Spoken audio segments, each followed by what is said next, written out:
Hey everyone, welcome back to Bird Talk with Terrence Mathis. I'm William Brandon. Please make sure you subscribe to the YouTube channel Atlanta Sports Unlimited and turn on those notifications so you don't miss an episode. This episode is brought to you by Prize Picks, the simplest sports fantasy game on the market. You can pick for multiple sports and pick the over/under on what kind of performance they'll do that day. Also, get this, sign up using the code ASU and you'll get a 100% match up to your initial offer, up to $100, your initial deposit. And download the app at the Google Play Store or the App Store.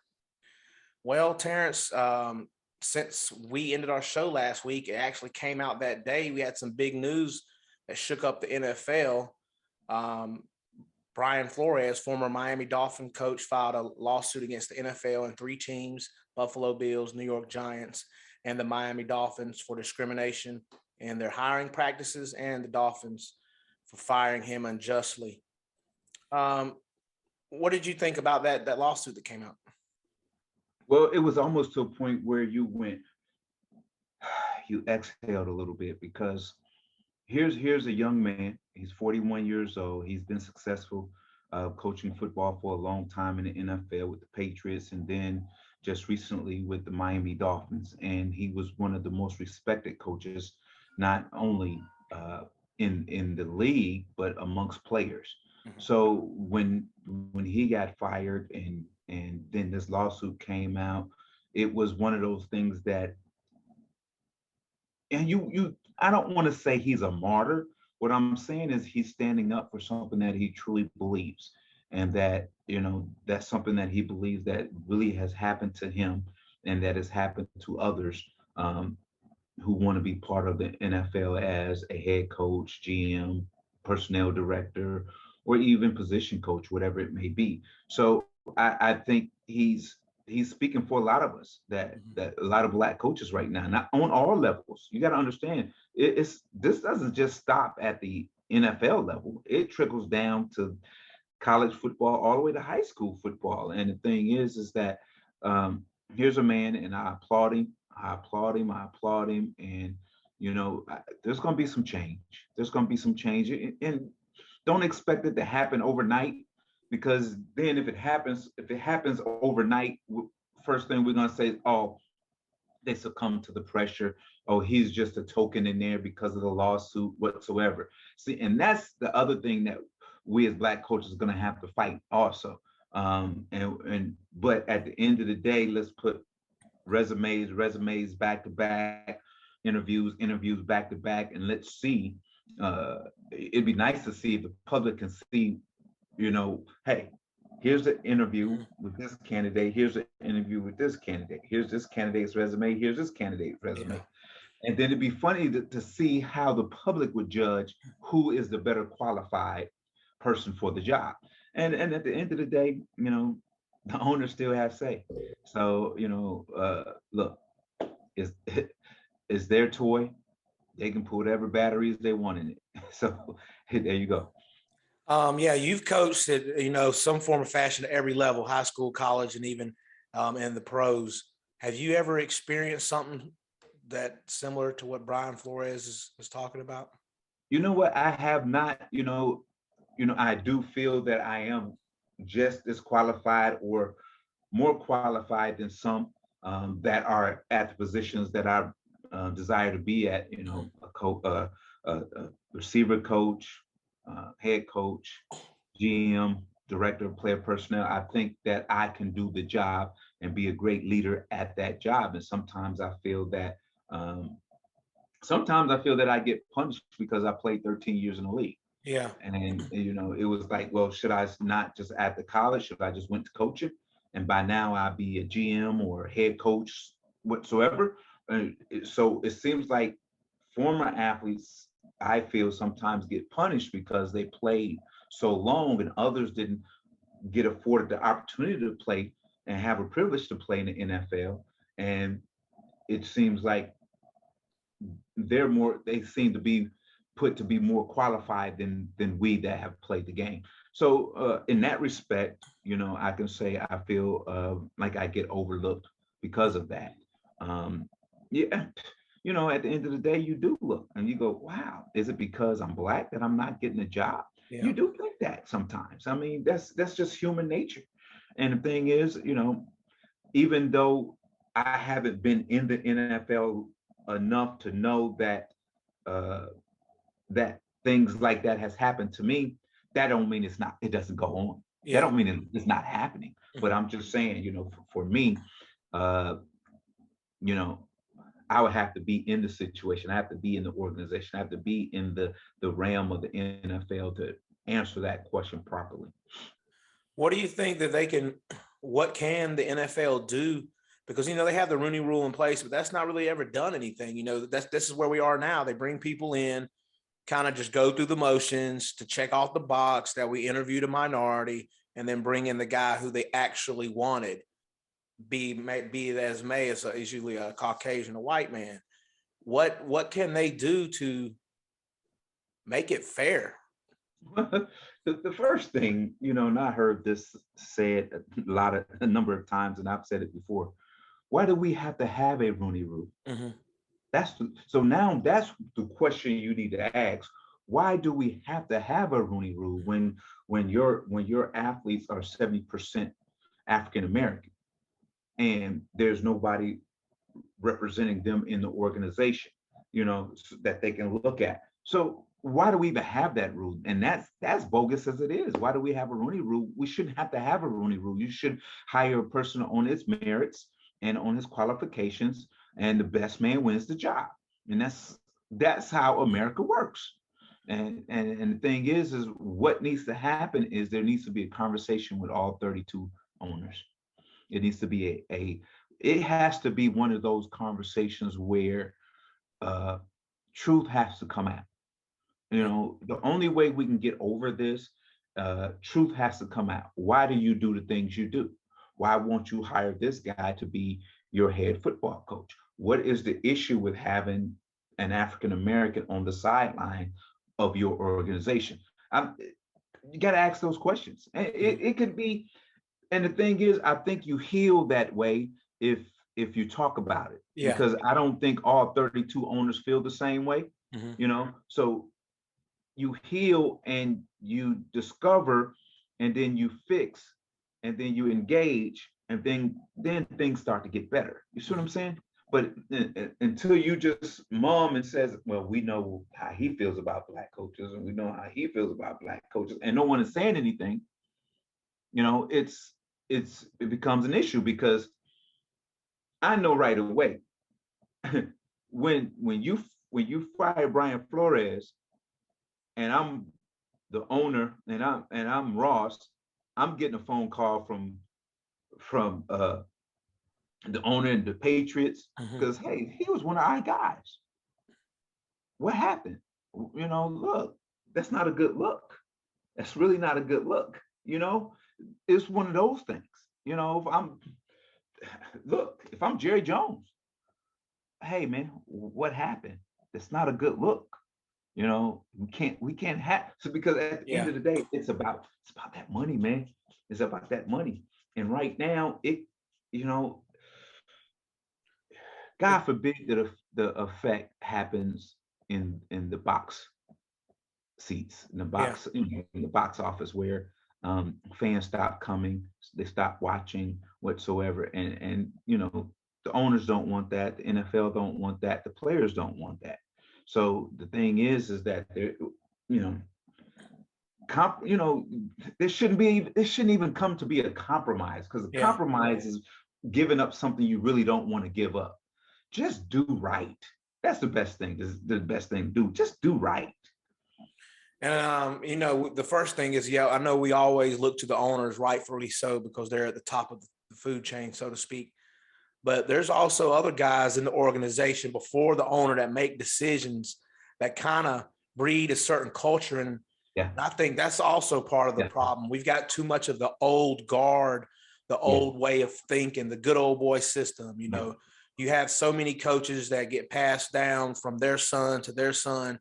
I mean, you can go back to Buddy Ryan and his son. I mean, every NFL coach, it seems like, he wants to give his children a shot, which I would do the same. It's just that we don't have enough African-American head coaches. So therefore, when you've got these other guys that are already bringing their sons, it just makes it harder and harder to cut inside of that organization. Nepotism. Just say it. It's Yes. nepotism. It's son, grandson, great grandson, son-in-law, brother-in-law, whatever it may be. It's the family business, and that's what it is. And the thing is almost, are you afraid that we're going to do the same thing? Probably so. Yeah. Because I know this, my son is in school, in college right now, and he's playing football whatsoever. And if I become a head coach at any level, once he gets his degree, guess what? He's gonna come work for dad if he doesn't make it in the NFL. Yeah. And I'm gonna teach him everything he needs to know, become a head coach, offensive coordinator, whatever he wants to be, and move on. But I want him to be a general manager. I want him to be calling shots. I want him to be a player personnel director. So I'm teaching him the in and outs about the NFL, and he's learning about the game through that, not through the X's and O's, but through the business of the game. Because now he has an opportunity to hire those, if he becomes the president of a team, now guess what? It trickles down. It trickles down. And I think that's what we eventually got to have. I mean, of course, we need Black ownership, but we also need Black presidents and head of football operations. Right. So like you say, that it'll trickle down, because if the guy at the top still thinks in his manner, then it's never going to change until, unfortunately, he resigns or retires. Other than that, they're going to keep on doing that. Well, here's the thing. You're talking about billionaires who own billion-dollar teams. Mm-hmm. Denver Broncos is up for sale for $4 billion. So you're talking about billionaires that are about to become bigger billionaires after the sale of the Denver Broncos.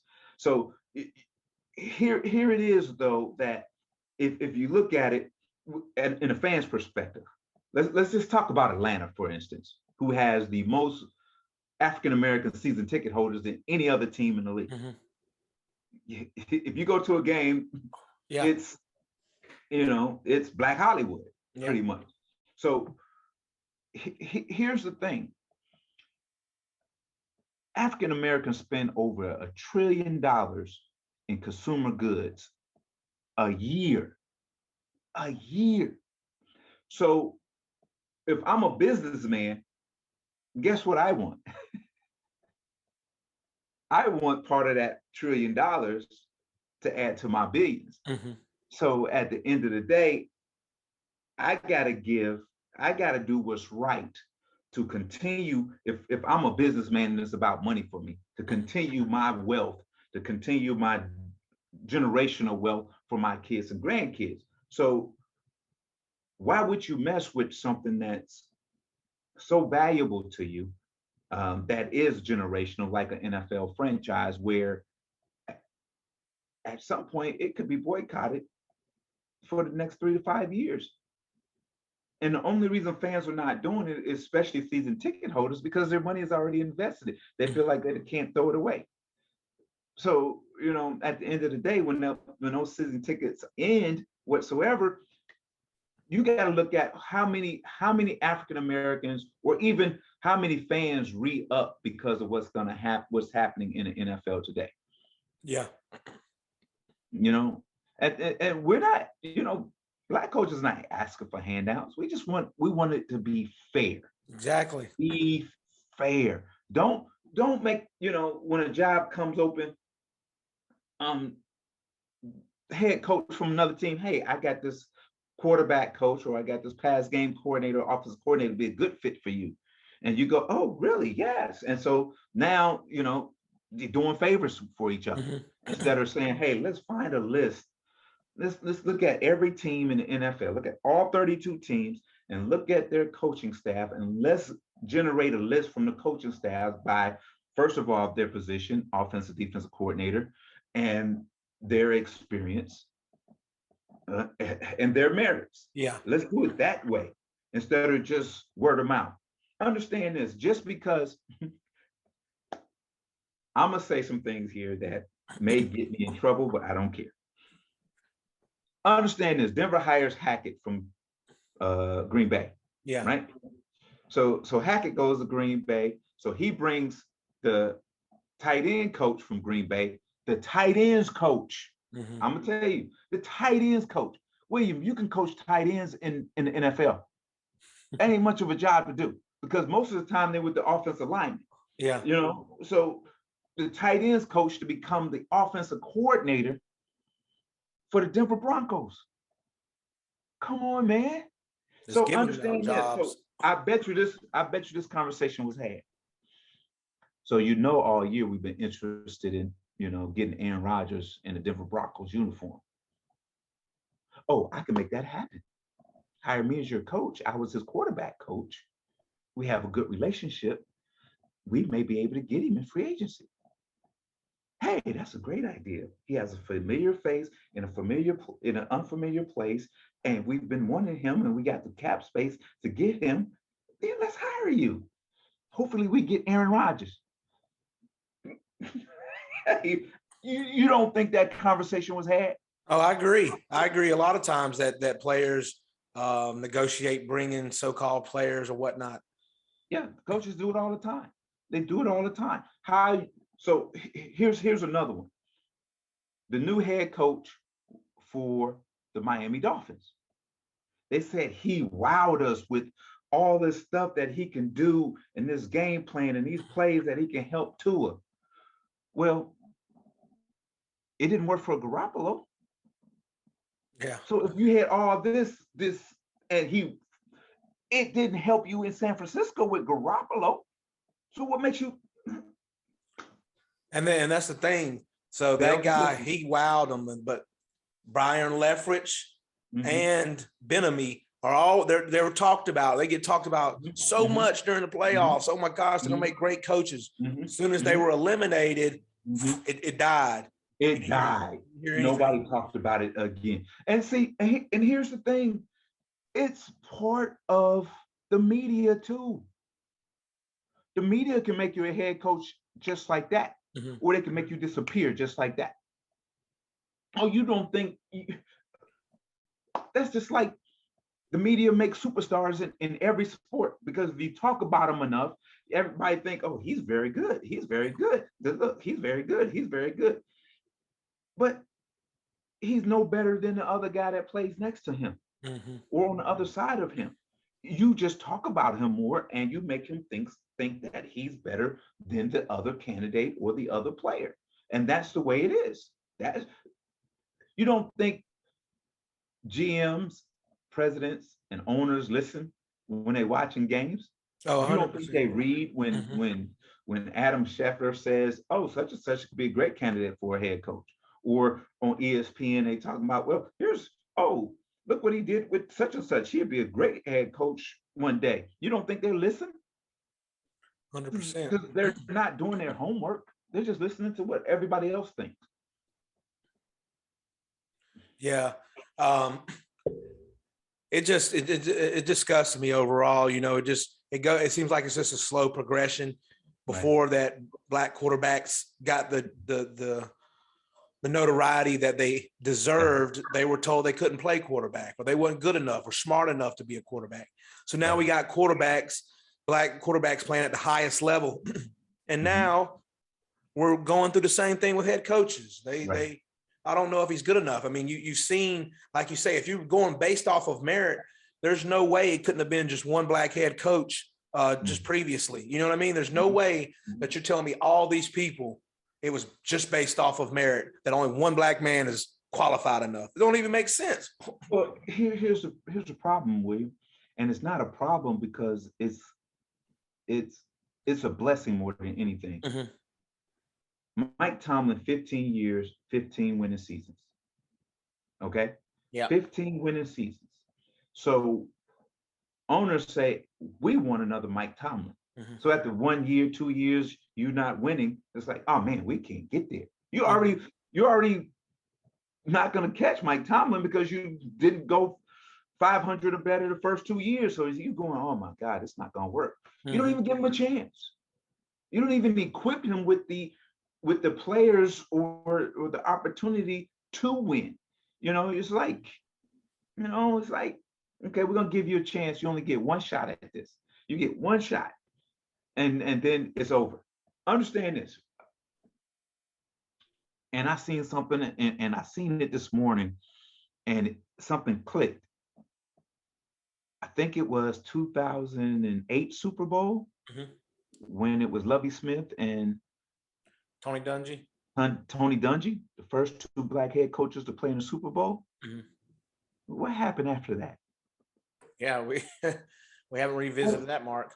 What happened after that? You had one, then Tomlin came along and been the 2-1-1. Hmm. We can't have that much more. We pay a lot of money. We do all our research and we do all this to bring all these other young and up and coming coaches to come in, and these guys over here is winning. Hey, that's not. Lovey Smith gets fired with a winning record. Yeah. Jim Caldwell get fired with a winning record. They haven't had a winning record since Jim Caldwell got fired. Come on, man. Come on. What's the deal? Yeah. How you fight? Look at Brian Flores, 2 years in a row winning records. One game away from being in the playoffs. Started 1-7 and finished with a 7-1 run at the end. And you fire him when they on the upside, they feeling good about themselves. They about to come, they thinking about, oh man, we can be that team next year. Add a few pieces here and there. We're gonna be okay. And then you fire him? How do your locker room feel? Exactly. I think that's going to be a problem for them next season. They brought in a new head coach, but I feel like no matter how much pizzazz or how much whatever he may have, there's still going to be people bitter in that locker room the way you did Brian Flores. Exactly. It's human nature. It's players are paid to play, and they're gonna play. Mm-hmm. But if you don't capture the trust and the belief that you know what you're doing right away, these players they know right away. They'll know within the first 3-4 days who you are, and it's either you're gonna get their trust or they're not gonna play for you at all. They'll play because they want to get paid, but they're not gonna be them dudes they were on that 7-1, that 8-game run that Brian Flores had. I'll say this: whatever point that the whether he Arthur Smith leads the Falcons to the promised land or if he doesn't, I hope at some point that the future of the Atlanta Falcons they bring in a black head coach, because anytime they've ever had it, it's just been like interim. He moves in and then he moves them out. Oh, see, we even talk about that. Look at Raheem the Dream. Yep. What he doing? Oh my goodness. Yeah, people want him now. He's probably gonna get him a Super Bowl ring. Yep. And they loved Raheem the Dream in that locker room. Yeah, they did. They loved him, and you didn't give him a chance. He's been a head coach before. People, of course, fans, but everybody from fans to the mayor of Atlanta was asking to keep Raheem as the head coach. Right. On a more lighter note, the Pro Bowl was Sunday. I watched about 5 minutes of it. What do they got to do to make this more competitive? Well, I'm gonna go back in the day when the Pro Bowl was in Hawaii. It was the week after the Super Bowl, and even those who played in the Super Bowl would fly from that city over to Hawaii to get ready to play in the Pro Bowl. Yeah. And the only time players did not play in the Pro Bowl back then is because they may have been injured whatsoever. These guys are opting out not to play in a Pro Bowl where you're selected by your peers, by the fans, whatsoever. And I think that's a disrespect to your peers and the fans. When you just say, hey, I'm too tired and I want to play in the Pro Bowl. Wait a minute. So I think if you're not going to play in a Pro Bowl because of you just don't want to play, I don't think you should be called a Pro Bowl player. So for instance, Aaron Rodgers said, I'm not playing. Well, you're not a Pro Bowl player. So here, Russell Wilson, you're a Pro Bowl player. We're not going to put Pro Bowl status on you for 2021 season. Yes. You see what I'm saying? No, I agree. Yeah. I think that needs to happen. Just because you can say, oh, I got voted in anyway. No. You didn't come to the game. You decided not to come to the game. So we're going to strip you of being a Pro Bowl player. You just played football this season. You weren't a Pro Bowl player. I think that needs to happen for one. And Secondly, the game is already we already made the game safe. Yeah. It's not the way it used to be. We already made the game safe, so you're not going to hurt nobody in the game. I think what needs to happen is, at some point, um, at the end of the day, it might just need to go away for a while. Tell you the truth, because what it's doing is just wasting people's time. Hmm. Or take it back to Hawaii, because the people of Hawaii gets the opportunity to see pro football that Yeah. they don't ever see. It ain't like they can get in the car and drive 3 hours to see a game. Yeah. They got to get on a plane to go see a game. So that's why it was so great in Hawaii, because of the fact that you had all these Hall of Fame, potential Hall of Famers in your state, in your city for a whole week, and you get a chance to watch them play up close and personal. And that was the beauty of having it in Hawaii. Now you have it across the country in the United States. These fans like, I see you every week. I watch you on TV every week. Or I've been to the game. I've seen you, huh? Oh, all y'all gonna do is play flag football anyway. So it makes no difference. It's just a glorified just ooh. I didn't Exactly. I mean, yeah, there was no tackling. I mean, yeah, it's atrocious. The only bright spot, I guess, if you want to call it that, was Kyle Pitts got his first touchdown in the United mhm, States. So, right.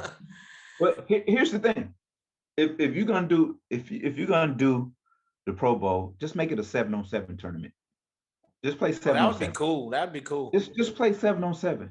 Just do 7-on-7. Don't even do offensive lineman, defensive lineman. Just go 7-on-7. And if you want to do offensive defensive lineman, you just do one-on-one drills. You know, Yeah, I'd like to see that. um, More 40-yard dashes, more yeah, different oh, yeah, drills, make it stuff like like that. that. If you're gonna do what you do for the Pro Bowl, and players are, well, I don't want to get her, ain't messing up my money, blah blah blah. I get that, I understand that. So let's make it even safer. Let's just put you in helmets and shoulder pads, and y'all play 7-on-7 Hmm. and eliminate the offensive and defensive line. How about that? Then you won't get hurt.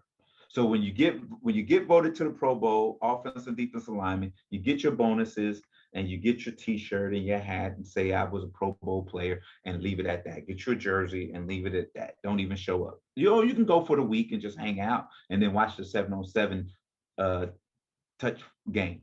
Yeah.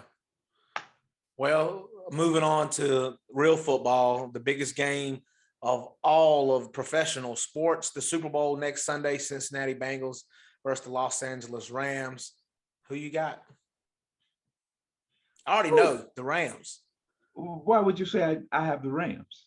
Cause you mentioned before, them playing at the home stadium, I feel like it's all perfect. Here's the thing. Here's the reason why I like the Rams. And I like the Bengals, and I'm gonna give a valid point for both. The reason I like the Rams is because you have a quarterback in Matthew Stafford, right here, University of Georgia, SEC, who was in Detroit all those years, and they kept, he put up big numbers, but he can't win a playoff game. He can't Yeah. win a playoff game.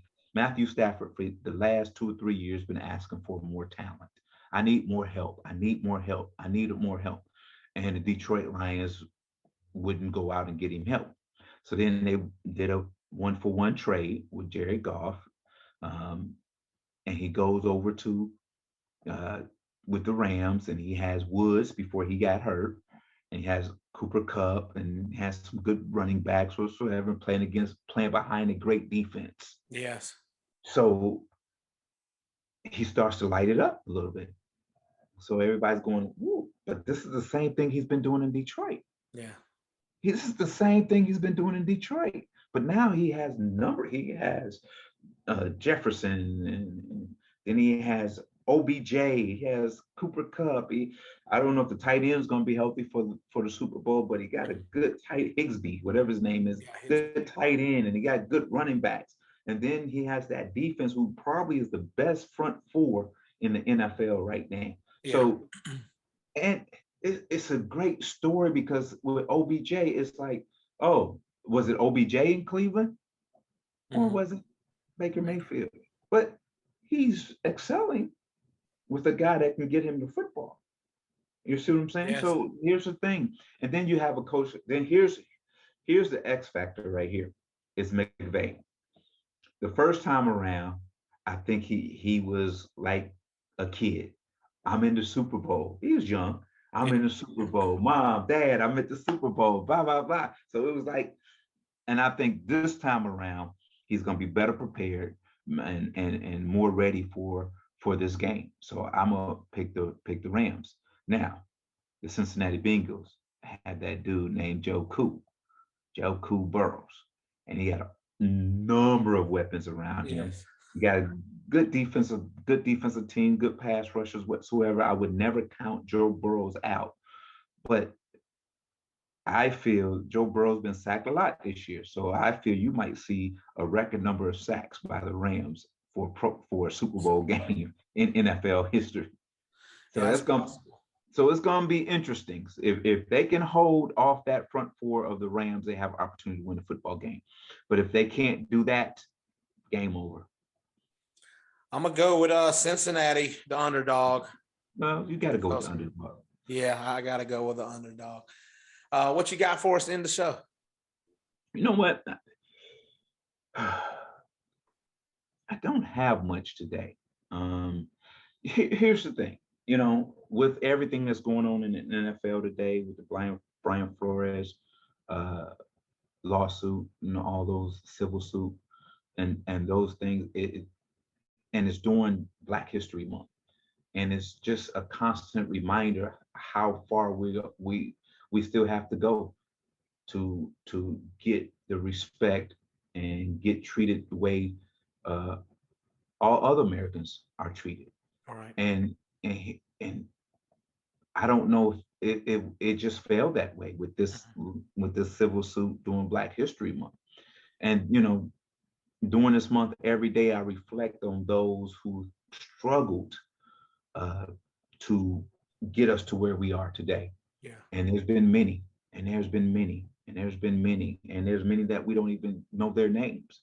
So during this time, during this month, which I don't know why we're celebrating Black History Month, To be because continuous. we're a part of American history. Correct. So I don't know why we have a month that we should celebrate and everybody should acknowledge who we are and what we've done. They should already know, and they should be celebrating us 365 days out of the year. Correct. So at the end of the day, I'm gonna take it. Look at me. I'm a Black man. I've had my struggles.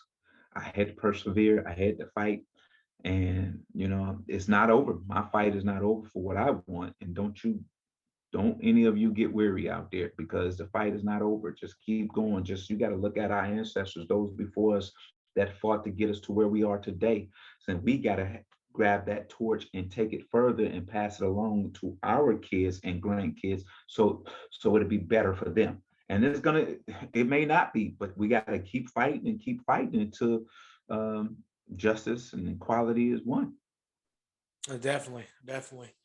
I hope everyone has a great day. Continue to stay safe. Make sure you subscribe to Atlanta Sports Unlimited. I hope you all have a great day. Peace. All right, buddy.